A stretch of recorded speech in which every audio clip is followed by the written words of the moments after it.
नमस्कार, आप देख रहे हैं वीके न्यूज उत्तर प्रदेश। मैं हूं आपके साथ योगेश मिश्रा।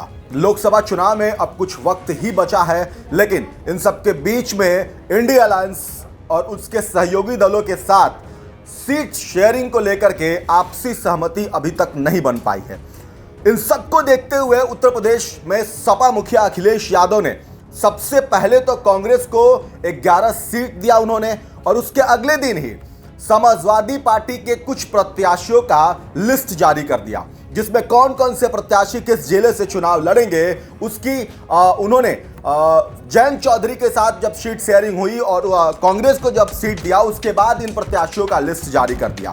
इस प्रत्याशियों की लिस्ट पर ओम प्रकाश राजभर ने बड़ा दावा किया है। क्या कुछ कहा है ओम प्रकाश राजभर ने, वो आपको बताएं, लेकिन उससे पहले उन प्रत्याशियों की वो लिस्ट देख लीजिए, उसमें कुछ नाम है उसको देख लीजिए। उसको आप पहले सिलसिलेवार तरीके से आपको बता देते हैं, फिर आपको बताएंगे कि ओम प्रकाश राजभर ने आखिर अखिलेश यादव को लेकर, समाजवादी पार्टी को लेकर, बीजेपी से कनेक्शन को लेकर क्या कुछ बड़ा दावा किया।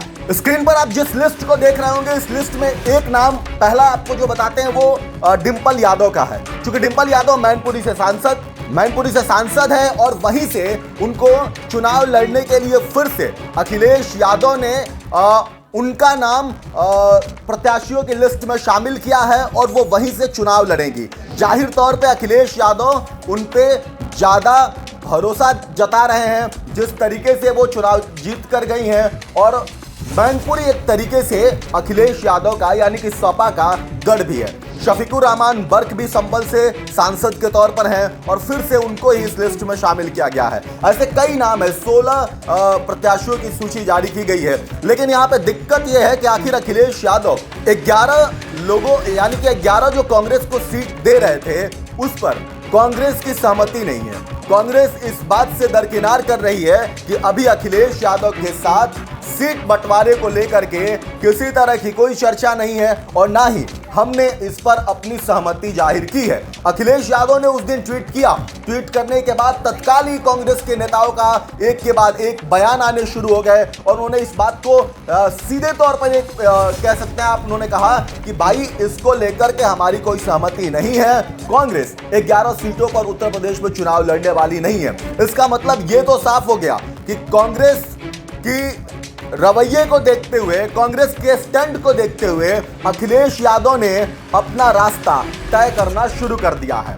भले वो अपने मुंह से इस बात को ना मानते हो, स्वीकार ना करते हो कि शायद वो भी लोकसभा चुनाव में अकेले उत्तर प्रदेश में जिस तरीके से ममता, आम आदमी पार्टी, ये सारे नेता धीरे धीरे छिटक करके इंडिया अलायंस से अलग होकर के खुद चुनाव में लड़ेंगे, वैसे अखिलेश यादव भी उत्तर प्रदेश में शायद इसी रास्ते पर चल चुके हैं, लेकिन वो अभी इस बात को स्वीकार नहीं कर रहे हैं।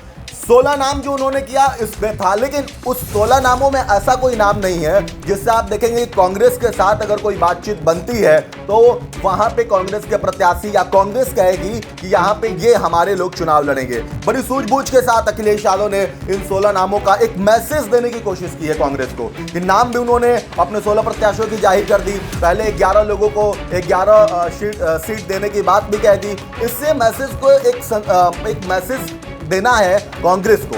अब इन सबके बीच में अखिलेश यादव पर और सपा पर क्या कुछ कहा है ओम प्रकाश राजभर ने, वो देख लीजिए। ओम प्रकाश राजभर ने कहा है कि समाजवादी पार्टी चाहती है कि कांग्रेस इस गठबंधन से अलग हो जाए, क्योंकि समाजवादी पार्टी और अखिलेश यादव 2024 में नरेंद्र मोदी को प्रधानमंत्री बनाना चाहते हैं। ओपी राजभर ने यह दावा किया है कि समाजवादी पार्टी के लोग रात में बीजेपी के नेताओं और मुख्यमंत्री को गुलदस्ता देते हैं। ओम प्रकाश राजभर यही नहीं रुके, उन्होंने इसके आगे कहा है कि अखिलेश यादव जानबूझकर ऐसी स्थिति पैदा कर रहे हैं कि गठबंधन टूट जाए। उन्होंने यह भी कहा कि अखिलेश यादव अपने चाचा शिवपाल यादव को भी सम्मान नहीं दे रहे हैं, इसलिए राम गोपाल यादव के बेटे अक्षय यादव को तो टिकट दे दिया, लेकिन चाचा और उनके बेटे का कोई जिक्र नहीं है।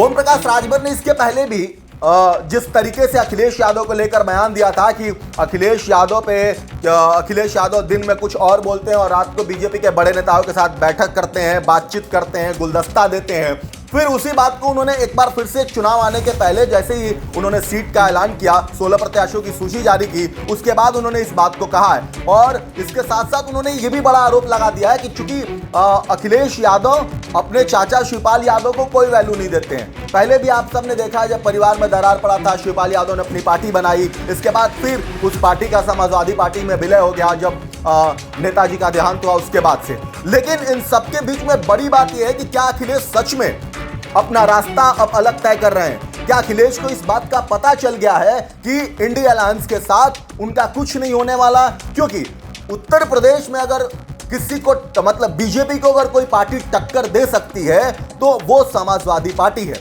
और अखिलेश यादव को बखूबी के बारे में पता है कि अगर वो कांग्रेस के साथ चुनाव लड़ते हैं तो उनके लिए भी मुश्किल होगा। लेकिन अखिलेश यादव इन सब के बाद भी इंडिया अलायंस का हिस्सा थे और सभी लोग इंडिया अलायंस पे इसी बात का आरोप लगाकर छोड़ रहे हैं कि सभी कांग्रेस के जो नेता हैं वो राहुल गांधी की न्याय यात्रा में बिजी हैं और कोई भी लोकसभा चुनाव को लेकर सीट शेयरिंग पर कोई बात नहीं कर रहा। इसके साथ साथ थोड़ी सी जानकारी आपको ये भी दे रहे हैं कि जब 2019 में चुनाव हुआ था तो 2019 में चुनाव के समय भारतीय जनता पार्टी ने बड़े दमखम के साथ चुनाव लड़ा था और उस समय बीजेपी 80 सीटों में से 62 सीटों पर जीत हासिल की थी। वहीं समाजवादी पार्टी के खाते में महज 5 सीटें आई थी। इसके अलावा बसपा ने 10 सीटों पर दर्ज की थी। वहीं कांग्रेस को महज 1 सीट मिली थी, जबकि दोनों सीटों पर अपना दल ने जीत हासिल की थी। ये वो पूरा आंकड़ा है जो इसके पहले लोकसभा चुनाव में बीजेपी ने जीता, इसके बाद समाजवादी पार्टी ने जीता और बीएसपी, क्योंकि उस समय भी गठबंधन था इन सभी लोगों का और इसीलिए एक बार फिर से उसी रास्ते पर जाने की कोशिश कर रहे थे। लेकिन क्या मोदी के साथ अखिलेश यादव जिस तरीके से लड़ाई उन्होंने अपने दम पर पहले नेताजी लड़ा करते थे, क्या अखिलेश यादव अभी उतना प्रिपेयर है कि मोदी को उत्तर प्रदेश में चैलेंज कर पाएंगे? और 80 सीटों में जिस तरीके से बीजेपी 80 में से 80 सीट जीतने का दावा कर रही है, उस पर अखिलेश यादव कुछ अपना असर कुछ सीटों पर छोड़ पाएंगे? बहरहाल ये तो आने वाली स्थिति में पता चलेगा। आप क्या कुछ कहेंगे इस खबर पर हमें कमेंट बॉक्स में जरूर बताएं। ऐसी तमाम खबरों के लिए देखते रहिए वीके न्यूज उत्तर प्रदेश। नमस्कार। वीके न्यूज उत्तर प्रदेश उत्तराखंड, सच का सारथी।